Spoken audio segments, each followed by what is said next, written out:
summary. Welcome to Leader Lifestyle Hub. As we have set the target of completing 200 book summaries in the entire year, here comes the book number 117, and the name of the book that we have today is Startup Growth Engines. Startup Growth Engines, written by Ellis. So, written by Ellis. This is what we are going to see. Let us see brief information about the author. Ellis is the co-author of Hacking Growth, published by Crown Books division of Random House and available in 16 languages. He is an entrepreneur, angel investor, and startup advisor. He is the founder of Growth Hackers. He attended the University of California, David, and graduated in 1994. So again, he is a director and a writer known for the Metro Manila and Anthropoid. Okay. So let us see what are that lessons that we can take from the startup growth engines. Before going further, let us see the target audience. The 24-year-old who is simply sick of hearing his friends complain about the same problem again and again. And the 64-year-old who is angry she didn't have the means to realize her creative ideas 40 years ago, but could now benefit from the things have changed. And anyone who ever caught themselves trying to sell something that they didn't believe in. For them, this book will be a helpful guide. Let us see the small synopsis. Startup Growth Engines shows you the strategies and tactics startups like Uber, Facebook, and Yelp have used to achieve phenomenal growth in the short time periods, and how you can use them to solve a big problem on a grand scale. Let us listen from the author himself, Ellis. Growth is not just a concern of sales and marketing, but of product. What you are creating, the value of product, and engineering behind that, like what is the work had been done for that product or service, and support as well. It is this organization-wide commitment to growth that ultimately sets these companies apart. Startups are probably the most controversial topic of the 21st century. There is an incredible amount of noise about unicorns, hypergrowth, venture capital, great ideas, the cult of entrepreneurship, like Shark Tank, whatever it is, and on and on. But really, startups are not new. It is just a different word for a new business. People have founded businesses for thousands of years. The only thing that has changed is speed. The speed of acquiring customers, the speed of attracting money, the speed of building an image, and of course, the speed of going broke. You don't see that 90% of the startups that fail to live beyond their first 5 years and are wound down all quietly and in secret. But you do see that it took Facebook only 8 years to reach 1 of 7 people on the planet. But you do see that it took Facebook only 8 years to reach 1 of 7 people on the planet. This kind of growth speed is what all investors and founders desire. What everyone outside of startup land envies, and it is also the hardest part to achieve. These strategies only work when your actual product is something people want and need. That part you cannot look up in a book. You have to keep your eyes open, look around, and try to come up with your own creative solution to the real problems. We have a lot of real problems in the global world. Only the thing is you need to find out your own creative solution for that. You have to be an artist before you can become a scientist. I like this statement. You have to become an artist. You have to be an artist before you can become a scientist. When you have the right thing or the thing you do, then these strategies will give you the feedback you need to learn if that is true. But please don't abuse them to try and sell what was never meant to be sold. More of the same crap we already have enough of. Let us see the top 3 lessons from this book.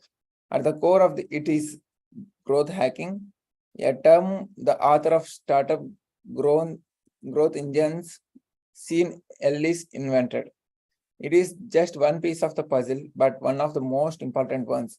So let us take a closer look at how it works in 3 lessons. Start big but small. Confused? Let us see what does that says that. Start big but small. Try freemium if you meet these conditions. Build a free tool to attract the right audience. Ready to become a growth hacker?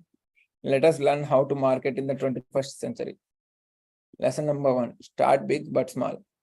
What the hell is that supposed to mean? It means you should go for a big share of a small market. Let me repeat it. You should go for a big share of a small market. Most startups aim for the opposite. They had rather grab a 1% piece of a $100 million market rather than 100% of a $1 million market. The problem with the farmer, the first case, is that you will be the last rat to join the race, and competition is not pretty. Whereas the second one, 100% of a $1 million market is might not even be competed for at all. The best way to do this is to start locally. Limiting yourself to a physical location where your ideal customers hang out is the easiest way to make sure you don't reach for too much right off the bat. Let us take an example. Facebook was initially limited to Harvard students. Let me repeat this. Facebook was initially limited to Harvard students, and Uber exclusively served people in San Francisco. You can also focus on a certain segment online, like PayPal did with the eBay power sellers and the ones who most benefited from their product. Going for a big share of a small market allows you to do several things. Not drown in competition, collect previous data about your ideal customers, and expand gradually by swapping from one market into the next that is bordering on yours. Let us see the lesson number 2. Experiment with the freemium model, but only under certain conditions. A great way to make sure you actually do reach a substantial share of your small target market is to go to the freemium route.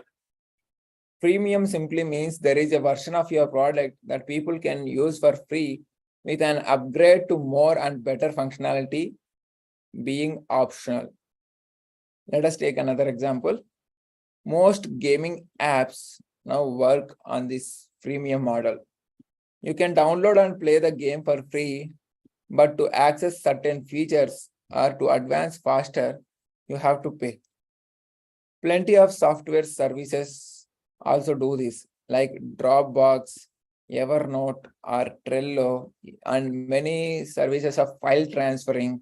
We transfer now. Lot of software services providing that freemium services, like they'll provide some services for free, and if you want to access for more and more, then they will ask for premium. Beware of 2 things though. Is your product easy enough to see? Is your product easy enough to use? And the second important thing is, can you offer a proper reason to upgrade later? A complicated product which takes some time to learn to use properly often does not work in a freemium model. People haven't invested any money, so why bother committing several weeks to learning a new piece of software? Let us take another example.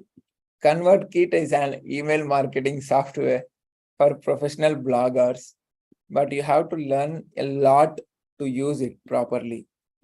By having to pay first, you are more likely to make use of their customer support, demos, and workshops to actually learn how to get the most of it. Whereas on the other hand, Dropbox is dead simple to use.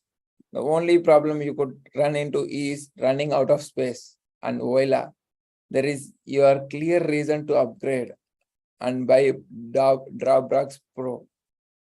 So if you have experience with the ConvertKit, you will know that there is a lot of things to learn, that like email sequence and broadcasting, adding people, bulk upload, and a lot of features we need to see, tagging and making cold emails, all the things, a lot of things to learn in terms of ConvertKit. That is the reason less people will upgrade for ConvertKit. Whereas in the Dropbox, you see that it is clear, simple to use.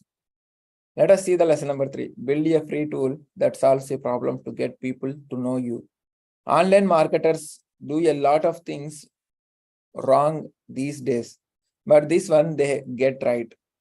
A free tool that solves a pressing problem for your target customers is a great way to get yourself notified and potentially draw more people into your freemium model, which then helps you get that big market share of your local market. Let us take another example, GoSchedule, a content planning software made this headline analyzer, which instantly tells you how good your headline is. Neil Patel has built an SEO analyzer, which tells you that what you can optimize to rank better in Google search. Social media scheduling company Buffer created a Pablo, an app that lets you make beautiful images for your social media updates in seconds. These kinds of little side projects and helpful tools can become their own platforms, drawing in thousands of potential customers, which give you their contact information, and sometimes even a chance to personally help them. So you can learn even more about who you are serving. So build a free tool that solves a problem to get people to know you. First, make yourself to know by others. Thus, let us see the 3 lessons. Start big but small means you need to start big, but try to cover in your local medium or local community or with the help of target audience. Second thing is try freemium if you meet the conditions, and build a free tool to attract the right audience. I hope so you got the clarity on that. So apply these strategies in your products or service or engineering or support or sales and marketing. So that's how you can grow yourself, your colleagues and your team, and as well as your company. So let us see another book summary another day. Until then, stay connected, keep progressing. Try to find out these 3 techniques in detail if you have your time, and spend some time on these freemium products for your own market. Okay. Thank you so much. See you again on the book summary on tomorrow.